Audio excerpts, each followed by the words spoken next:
नमस्कार मित्रांनो, ठिपक्यांची रांगोळी या मालिकेमध्ये या नेत्राने जे काही खोटं प्रेग्नन्सीचं नाटक केलं आहे त्याचं भांडं अपूर्वाने फोडलेलं आहे. झाले असे की घरच्यांनी सगळ्यांनी समजवल्यानंतर मानसी शेवटी रक्त देण्यासाठी तयार होते. अपूर्वा, शशांक, मानसी हे दवाखान्यात येतात आणि मानसी नेत्राला रक्त देते. यानंतर काही वेळाने नेत्रा शुद्धीवर येते.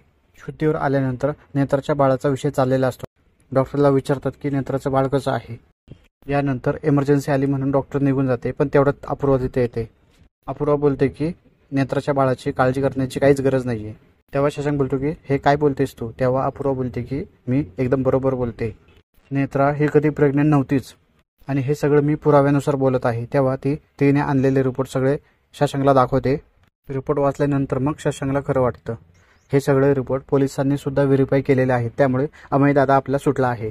आणि थोड्या वेळानंतर अमय आणि कुक्की दोघेही हॉस्पिटलमध्ये येतात. या नेत्राला काय बोलायला जागाच उरली नव्हती. पण प्रेक्षकांनो, आता पुढे काय होणार तुम्हाला तर माहितीच असेल की या नेत्रा अमेय प्रकरणावरून अपूर्वा आणि शशांकचे खूप वाद झाले आहेत. आणि या शशांकवर अमेय देखील खूप चिडला आहे. त्याच्याशी तो बोलत सुद्धा नाहीये. तोंडही बघण्याची त्याची इच्छा नाहीये. कारण अमेय आणि नेत्राच्या प्रकरणामध्ये घरातल्या सगळ्यांनी अमेयवर विश्वास ठेवला, पण शशांक फक्त एकटाच होता की तो नेत्रावर विश्वास ठेवत होता आणि अमेयच्या विरोधात उभा होता. त्यामुळे अमेयने शशांकशी बोलणं सुद्धा टाकलेलं आहे आणि अपूर्वासोबत सुद्धा वाद होत होते. पण घरात आल्यानंतर पुन्हा पूर्वीसारखं होणार का. हा शशांक घरात आल्यानंतर सगळ्यांच्या नजर कशी मिळवणार. एखाद्या वेळेस अपूर्वा शशांकला माफ करेल, काही बोलणार नाही, पण हा अमेय गप्प बसणार नाही.